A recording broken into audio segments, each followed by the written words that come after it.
My best friend's father died in prison for a crime my father supposedly solved. I was standing in the evidence room at the police station, where my father had worked for 30 years, when I found the photograph that didn't match the case file. My father had died 3 months earlier from a heart attack, and the department asked me to sort through his personal effects, stored in boxes labeled with case numbers going back to 1987. I'd been a federal prosecutor for 6 years, so they trusted me to handle sensitive materials properly. I found the photo tucked inside the folder for case number 942176, a convenience store robbery that turned into a murder. The victim was a clerk named Dennis Yao, who'd been shot twice during a holdup in February 1994. My father's investigation led to the arrest and conviction of Michael Brennan, who died in Pelican Bay State Prison after serving 19 years of a life sentence. Michael Brennan was my best friend, Lucas's father. Lucas and I were inseparable from kindergarten through 8th grade until his dad was arrested when we were 14. After that, Lucas's family moved away, and I never heard from him again. Looking at the photograph now, I felt my hands start shaking. The image showed the interior of the convenience store, taken the night of the murder, but the timestamp in the corner read 11:47 p.m. According to the trial transcript I'd read years ago when I was in law school, and curious about my father's most famous case, the murder occurred at 9:15 p.m. I checked the case file again and found the official crime scene photos all time-stamped between 9:30 and 10:15 p.m., which made sense for processing a fresh scene. This photograph showing 11:47 p.m. had been taken nearly 3 hours after the other official photos, but it was clearly the same store, same angle, same everything except one crucial detail. In the official photos, a red jacket was visible on the floor near the counter. In this photograph, time-stamped 11:47 p.m., there was no jacket on the floor. I sat down hard on the evidence room chair because I knew what this meant. Someone had removed that jacket from the crime scene after the initial documentation. That jacket had been the key piece of evidence linking Michael Brennan to the murder because it matched a jacket witnesses saw the shooter wearing when he fled. I pulled out my phone and searched for Lucas Brennan on social media. I found his profile immediately showing he lived in Oakland and worked as a construction supervisor. His profile picture showed a man in his late 30s with tired eyes and a guarded expression. I hadn't seen Lucas in 24 years, not since his father's trial, when Lucas sat in the courtroom gallery with his mother and younger sister, all of them crying while my father testified about finding the murder weapon in Michael Brennan's garage. I remembered feeling confused and sad because Mr. Brennan had always been kind to me. He'd coached our little league team and let us build a treehouse in his backyard. He'd seemed genuinely shocked when police arrested him, kept saying there'd been a mistake, that he'd never hurt anyone. My father had told me that criminals always claim innocence, and that the evidence didn't lie. Except now I was looking at evidence that suggested maybe my father had lied. I photographed the timestamp discrepancy with my phone and kept digging through the boxes. I found my father's personal notebook from 1994 filled with handwritten notes about various cases. The entries for the Yao murder investigation started normally, documenting witness interviews and evidence collection. Then, on February 18th, 3 days after the murder, there was an entry that made my blood run cold. It read in my father's neat handwriting, "Jacket placement confirmed. Brennan's prints on weapon sufficient. Timeline problems resolved with Castillo."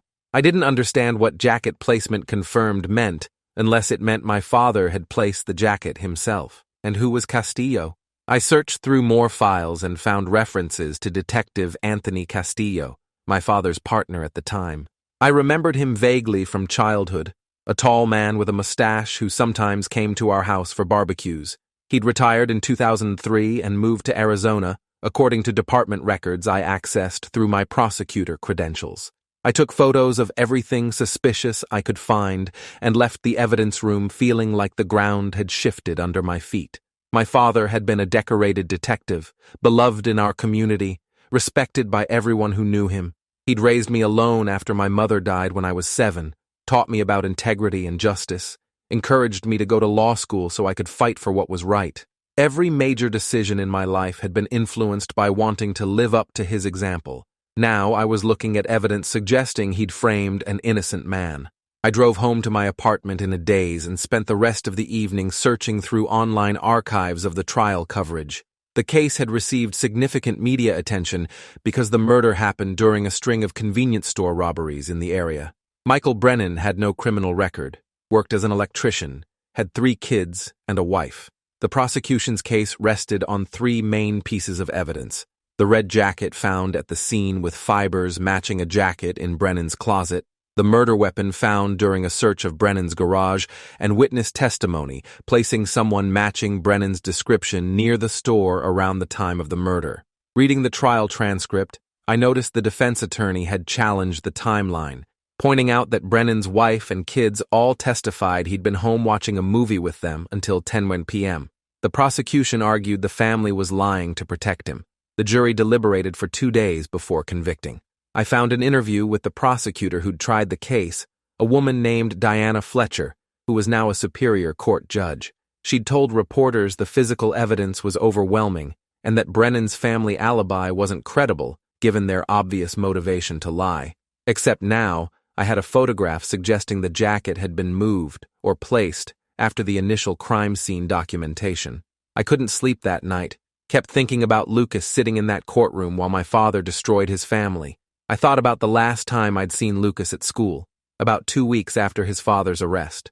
Lucas had punched me in the face during lunch and called my father a liar. I'd been hurt and confused, thought Lucas was just lashing out because he couldn't accept his father's guilt. Now I wondered if Lucas had known something even then that I was only discovering now at age 38. The next morning I called my supervisor at the U.S. Attorney's Office and told her I needed to take a few weeks of personal leave to handle my father's estate. She approved it immediately because everyone knew I'd been close with my father and his death had hit me hard. Then I drove to Oakland to find Lucas Brennan. His construction company was working on a commercial renovation project downtown, according to his company's website. I found the site around noon and asked a worker where I could find Lucas. He pointed to a man in a hard hat reviewing blueprints near a stack of lumber. I walked over and said his name. Lucas looked up and I watched recognition flash across his face, followed by immediate anger. He told the worker he'd be back in a minute and walked away from the site with me following. When we were out of earshot from other workers, Lucas turned and asked what the hell I wanted. I told him I'd found something in my father's files that suggested his dad might have been innocent. Lucas's expression changed from anger to something harder to read. He told me to get away from him before he did something we'd both regret. I pulled out my phone and showed him the photograph with the timestamp. Lucas stared at the image for a long time before taking the phone from my hands to look closer. His hands were shaking when he handed it back. Lucas asked if I knew what my father had done to his family. His voice was barely controlled. I said I was starting to understand that my father might have made mistakes. Lucas laughed, but it wasn't a happy sound. He told me mistakes were accidental, and what my father did was deliberate murder. He said his dad died in prison 3 years ago from complications of diabetes that went untreated because the prison medical system was overwhelmed. His mother had a stroke 2 years after his father's conviction from the stress of trying to keep their family together while working 2 jobs. His younger sister, Sophia, had struggled with addiction and depression for years. His family had been destroyed while mine had been celebrated, with my father receiving commendations and promotions based partially on solving the Yao murder. I told Lucas I was sorry and that I wanted to help prove his father was innocent if that was true. Lucas asked why I would help now, after 24 years. I said because I'd spent my entire career prosecuting criminals and believing in the justice system my father had taught me to respect. If that system had failed his father, then everything I believed was built on a lie, and I needed to fix it. Lucas studied my face for a long moment before asking what I'd found besides the photograph. I told him about my father's notebook entry mentioning jacket placement and someone named Castillo. Lucas's expression hardened. He said Detective Castillo had been the one who found the murder weapon in his father's garage during a search that his father had consented to because he thought cooperating would prove his innocence. Lucas said his father had maintained until his dying day that someone must have planted that weapon because he'd never seen it before in his life. We stood there on that Oakland street corner while construction noise echoed around us, and I felt the full weight of what I was uncovering. Lucas finally said he had boxes of his father's legal documents at his house from all the failed appeals and post-conviction petitions. His father had spent every penny on lawyers who kept telling them the conviction was solid and unlikely to be overturned without new evidence.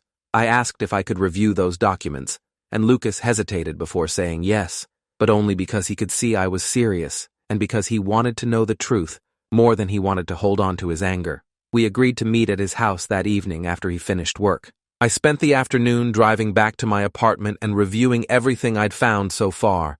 The photograph with the wrong timestamp was significant, but not conclusive on its own. I needed to understand the timeline better and figure out what had really happened that night. I pulled up the trial transcript again and read through the witness testimony. 3 people had seen someone matching Michael Brennan's description near the convenience store between 8:45 and 9 p.m. One witness named Gerald Thompson had testified that he'd seen a man in a red jacket getting into a dark-colored sedan parked near the store around 9:10 p.m., just minutes before the murder. The prosecution had argued this was Brennan arriving to commit the robbery. The defense had argued the description was too vague to identify anyone specifically, and that dark-colored sedans were common. What struck me reading it now was that none of the witnesses had identified Brennan from a photo lineup until after his arrest, and even then, their identifications were uncertain. Thompson had testified he was pretty sure it was Brennan, but couldn't be completely certain. Lucas's house was in a modest neighborhood in East Oakland, a small 2-bedroom place with a neat front yard. He answered the door, still wearing his work clothes, and led me to a spare bedroom he used as an office. 4 banker's boxes were stacked against one wall, all labeled with his father's name and case numbers. Lucas pulled them down, and we started going through them chronologically. The earliest documents were from the arrest and initial proceedings in 1994. I found a motion filed by the defense attorney challenging the search of the Brennan home that had yielded the murder weapon. The motion argued that Michael Brennan had been coerced into consenting to the search through deceptive tactics by Detectives Keller and Castillo. According to the motion, my father had told Brennan that they just needed to rule him out as a suspect, and that cooperating would help clear his name faster. Brennan had signed the consent form, believing he had nothing to hide. The judge had denied the motion, ruling that the consent was voluntary regardless of the detective's motivations. Lucas watched me read this and said his father had told him over and over about that search.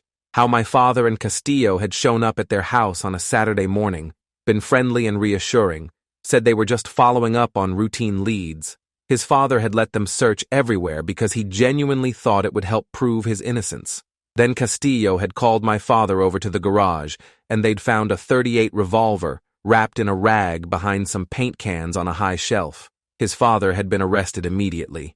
I asked Lucas if his father had owned any guns, and Lucas said no. His father had been strongly anti-gun after his own brother had been shot and killed in a hunting accident when they were teenagers. Lucas said there was no way his father would have kept a gun in the house, especially not hidden in the garage where the kids played. I found the ballistics report in the next box and studied it carefully. The .38 revolver found in the garage had fired the bullets that killed Dennis Yao. The report was conclusive on that point, but the report also noted that the weapon had been wiped clean of prints, except for one partial thumbprint on the grip that matched Michael Brennan. I'd prosecuted enough cases to know that was unusual. If someone fired a weapon, especially in the heat of a violent crime, there would typically be multiple prints and gunpowder residue on their hands and clothes. The report showed no gunpowder residue was found on any of Michael Brennan's clothing seized during the arrest. The prosecution had argued at trial that Brennan had disposed of the clothes he wore during the murder. But if he'd been smart enough to dispose of his clothes and wipe the weapon clean, why would he have left it in his own garage? Why not throw it in a lake or leave it somewhere far from his house? The logic didn't hold up under scrutiny. I shared this observation with Lucas, and he said his father's attorneys had made the same argument at trial, but the jury hadn't been convinced. I kept reading through the appeals documents and found multiple attempts to get DNA testing on the red jacket that had been such crucial evidence.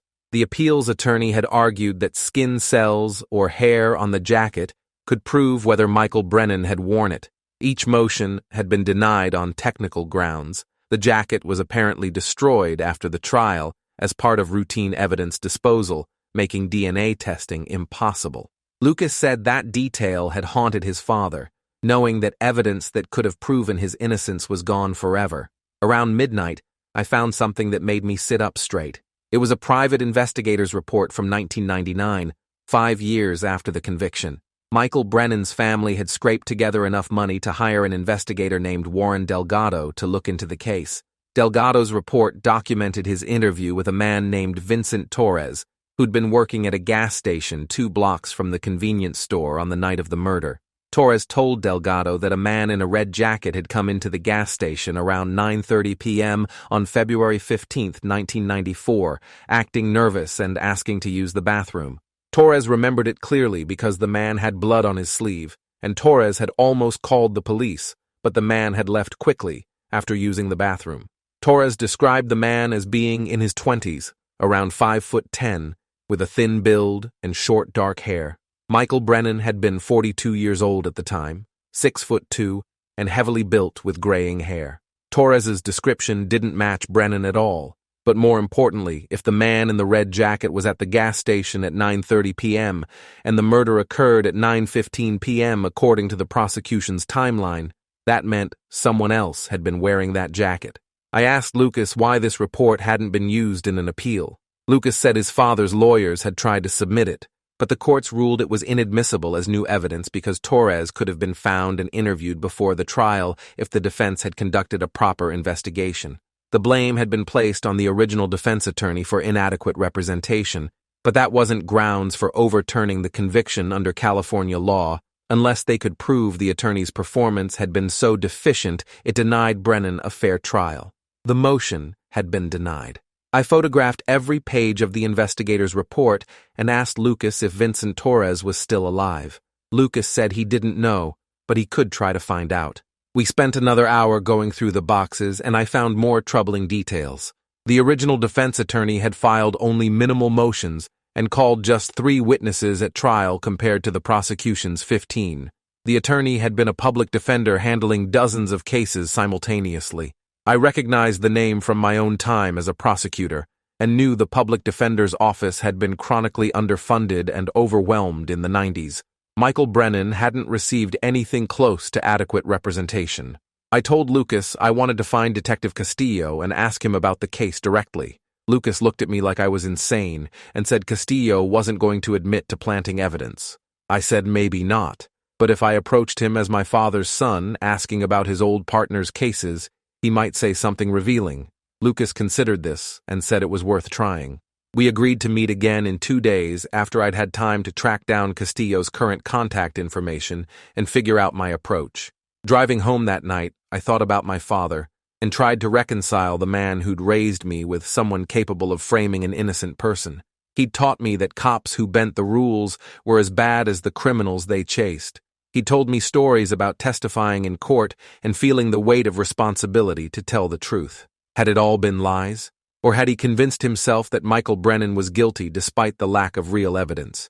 I spent the next day searching for Anthony Castillo and found him living in Scottsdale, Arizona, exactly where the department records had indicated. He was 71 years old, retired for over 20 years. I found a phone number and called, identifying myself as Raymond Keller's son. Castillo's voice when he answered was warm and friendly. He said he'd been meaning to reach out after hearing about my father's passing, that Ray had been his best partner in 30 years on the force.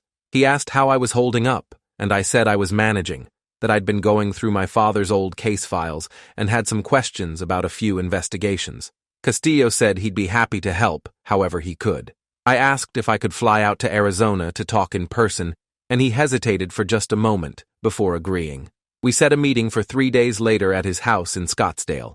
I booked a flight and spent the next 2 days reviewing everything I'd found so far, building a timeline of inconsistencies. The more I looked, the more problems I found with the case against Michael Brennan. I called Lucas and updated him on my plan to interview Castillo. Lucas said he wanted to come with me to Arizona, but I convinced him it would be better if I went alone since Castillo might be more open with me as my father's son. Lucas reluctantly agreed, but made me promise to record the conversation on my phone. I said I would. The flight to Phoenix was just over an hour. I rented a car and drove to Scottsdale, arriving at Castillo's house around 2 in the afternoon. It was a nice place in a retirement community, with desert landscaping and a covered patio. Castillo answered the door looking older than I remembered, but still solid and alert. He invited me inside and offered coffee. We sat in his living room surrounded by photographs of his family and commendations from his police career. I started by asking him about his partnership with my father, and he talked for 20 minutes about different cases they'd worked together, calling Ray one of the best investigators he'd ever known. Then I steered the conversation toward the Yao murder case. Castillo's expression changed slightly, becoming more guarded. He said it was a good case, solid police work that had put away a dangerous criminal. I asked him to walk me through finding the murder weapon in Brennan's garage. Castillo described the search, said he'd found the weapon almost immediately because it was in an obvious place once you knew where to look. I asked what he meant by, once you knew where to look, and he paused before saying that experienced detectives developed instincts for where people hid things. I showed him the photograph with the timestamp discrepancy. Castillo studied it for a long time before handing it back and saying he didn't remember that photograph being taken. I asked him if it was possible someone had moved evidence after the initial crime scene photos. He said anything was possible, but he didn't see how it mattered after all these years. I pressed harder, told him I'd found my father's notebook entry about jacket placement and timeline problems being resolved with him. Castillo stood up and walked to his kitchen, came back with a glass of water. When he sat down again, his whole demeanor had changed. He told me I should leave the past alone, that my father had been a good man who did a hard job in difficult circumstances. I said I just wanted to understand what really happened. Castillo was quiet for almost a minute before he started talking. He told me that in February 1994, the department had been under enormous pressure to solve the string of convenience store robberies. The media was running stories about crime being out of control, the mayor was demanding results, and every detective was working overtime. When Dennis Yao was murdered, the pressure intensified because it was the first killing in the robbery series. My father and Castillo had investigated for 2 weeks without finding solid leads. They'd interviewed dozens of people, collected evidence, run down every tip that came in. Nothing pointed clearly to any suspect. Then an informant told them that Michael Brennan had been bragging about pulling off jobs around the neighborhood. The informant said Brennan was a secret gambler with debts to some dangerous people. My father and Castillo had looked into Brennan's finances and found evidence of withdrawals and money problems. They'd become convinced Brennan was their guy, even though they couldn't find direct evidence linking him to the scene. Castillo said they'd believed Brennan was guilty, and that it was just a matter of proving it. So when the physical evidence didn't materialize naturally, they'd helped it along. I felt sick listening to him admit this so casually. I asked if he was saying they'd planted the murder weapon and the jacket. Castillo said they'd found the actual murder weapon in a storm drain 3 blocks from the convenience store, based on an anonymous tip that never panned out for finding the shooter. The weapon had no usable prints. They'd held onto it while continuing to investigate Brennan. When they couldn't find anything else, they'd made a decision. Castillo said he'd taken the weapon to Brennan's house one night, while the family was out, and placed it in the garage. He'd worn gloves and been careful, but he'd also pressed Brennan's thumb against the grip while the guy was passed out drunk at a bar a few nights earlier. Brennan had been so drunk he didn't remember anything the next day. I asked about the jacket, and Castillo said that had been more complicated. The actual shooter had dropped the jacket at the scene, but it had no identifying evidence on it initially. My father had taken it back to the lab and asked a technician he trusted to compare fibers with a jacket from Brennan's closet that they'd seized during the search. The technician had been encouraged to find similarities and had written a report stating the fibers were microscopically consistent with Brennan's jacket. Castillo said fiber evidence was notoriously subjective anyway, so it wasn't really lying, just interpreting evidence in a way that supported their theory. I asked him how he could justify framing an innocent man, and Castillo's face hardened. He said Brennan hadn't been innocent, that they'd known he was guilty, even if they couldn't prove it through normal means.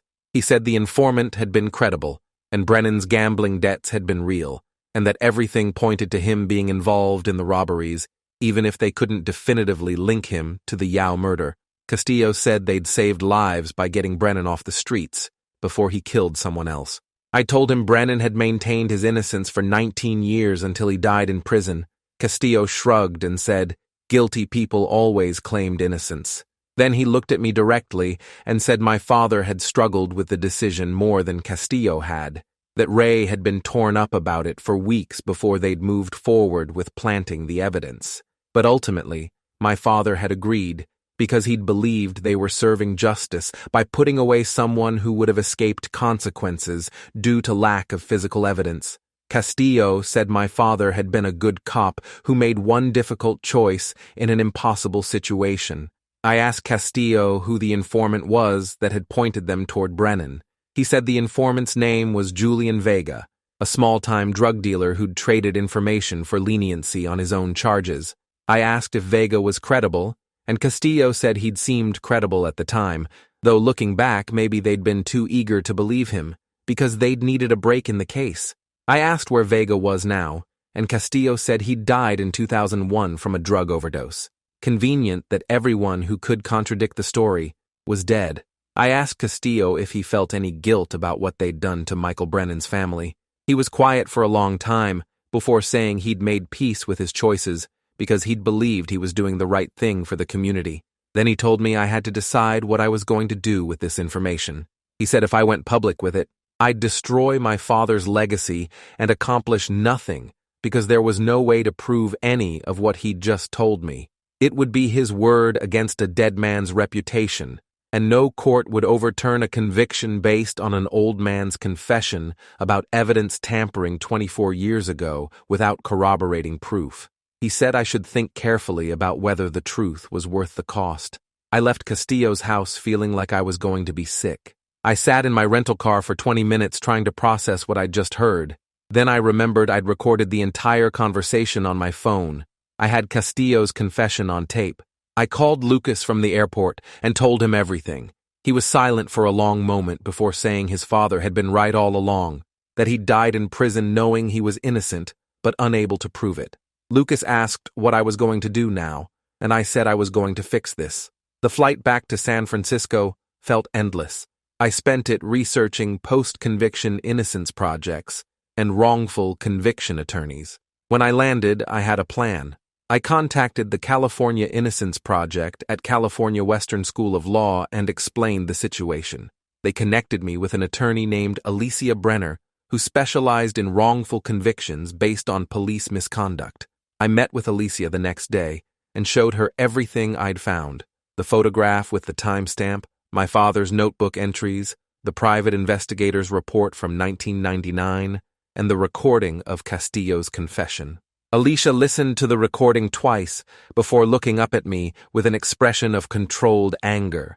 She said this was one of the most clear-cut cases of a frame job she'd seen in 15 years of innocence work. She said the recording was admissible in post-conviction proceedings, and that combined with the physical evidence inconsistencies, we had a strong case for exoneration. But she warned me it would take time and that the process would be painful for everyone involved, especially for me since it would expose my father's corruption publicly. I told her I understood, and that justice for Michael Brennan was more important than protecting my father's reputation.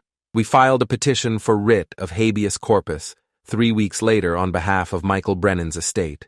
Lucas signed as the representative of his father's estate. The petition laid out all the evidence of misconduct and requested that the conviction be vacated posthumously. Alicia also contacted the district attorney's office and the police department's internal affairs division with the evidence.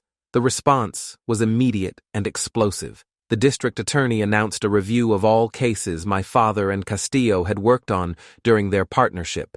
The police department opened an internal investigation. The media coverage was relentless. My father's name was dragged through headlines. Decorated detective accused of framing murder suspect. Hero cop's legacy destroyed by evidence tampering confession. I received hate mail from retired cops who'd worked with my father, people calling me a traitor and saying I'd betrayed my father's memory for nothing. My supervisor at the U.S. Attorney's office called me into her office and asked if I'd really understood the implications of what I'd done. I told her I'd understood completely and that I'd do it again. She said the office supported me, but that I might want to consider whether I could continue prosecuting cases effectively now that defense attorneys would point to my own father's corruption to undermine my credibility. I'd already thought about that and knew my career as a prosecutor was probably over, but I'd also known I couldn't live with myself if I'd stayed silent. 3 months after we filed the petition, the district attorney's office agreed to join our motion to vacate the conviction. They'd conducted their own investigation and found additional evidence that the fiber analysis on the jacket had been manipulated. The lab technician my father had worked with had died in 2012, but his notes showed inconsistencies in his testing methodology that suggested he'd been pressured to reach a specific conclusion. The DA stood at a press conference and admitted that Michael Brennan had been wrongfully convicted, that the evidence had been compromised by police misconduct, and that the office was moving to vacate the conviction immediately. The judge granted our petition in a hearing that Lucas, his mother, and his sister Sophia attended. Lucas's mother cried when the judge said Michael Brennan was officially exonerated and that the record would reflect he died an innocent man. After the hearing, Lucas and I stood outside the courthouse and he thanked me for giving his father his name back. I told him I was sorry it had taken so long and that my father had been responsible for so much pain. Lucas said he'd hated me for 24 years because I'd represented everything he'd lost, but now he understood I'd lost something too by learning the truth about who my father really was. The investigation into other cases my father and Castillo had worked on uncovered 2 more questionable convictions. Both cases involved planted evidence or manipulated witness testimony. One defendant had already been released after serving 12 years. The other was still in prison serving year 8 of a 15-year sentence for armed robbery. His conviction was vacated within 6 months based on evidence of the same fiber analysis manipulation. The scandal led to reforms in the police department's evidence handling procedures and oversight of detective work. My father became the example of why departments needed better accountability systems. I resigned from the U.S. Attorney's Office 4 months after the exoneration because I couldn't prosecute cases with credibility after what my father had done. Instead, I joined Alicia's firm working on wrongful conviction appeals. Lucas and I rebuilt our friendship slowly over the next year through the shared work of seeking justice for his father.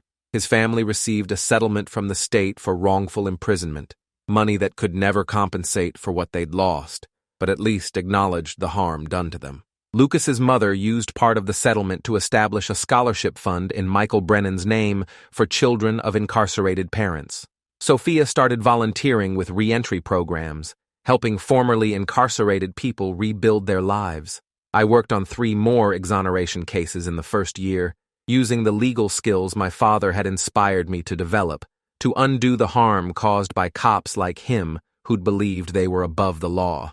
On the first anniversary of the exoneration, Lucas and I visited his father's grave together and placed flowers on the headstone. The stone now included a small plaque that read, "Exonerated 2018, justice delayed, but truth restored." Standing there, I thought about how my father had taught me to seek justice, but had shown me through his worst choices what real justice actually required. 18 months after Michael Brennan's exoneration, the State Bar of California invited me to speak at a conference on prosecutorial ethics and wrongful convictions. I stood in front of 200 lawyers and told them about finding that photograph in my father's evidence box, about investigating my own father's misconduct, about choosing truth over loyalty. I talked about how the justice system fails when we protect institutional reputation over individual rights, when we value winning cases over finding truth. After my speech, a young prosecutor approached me and asked how I'd found the courage to expose my own father. I told her it wasn't courage, it was just facing what had to be faced, that every prosecutor takes an oath to seek justice, not convictions, and that sometimes justice requires admitting the system got it wrong. Lucas was in the audience that day with his mother and Sophia. After the conference ended, we went to dinner at a restaurant near the Oakland construction site, where I'd first shown him that photograph 18 months earlier. Lucas told me his company had just been awarded a major contract, and he was hiring 15 new workers. Sophia had been sober for 8 months and was applying to community college. His mother was writing a book about her experience with the wrongful conviction and the fight to clear her husband's name. They were building new lives from the wreckage my father had created, transforming their pain into purpose. I'd lost my father twice, once to death and once to truth. But in exposing his crimes, I'd gained back the best friend I'd thought I'd lost forever and learned what justice really meant. Not protecting the powerful or winning cases, but making things right no matter the cost. If you enjoyed this, you'll definitely want to see the next ones too. So subscribe now and let me know your take in the comments.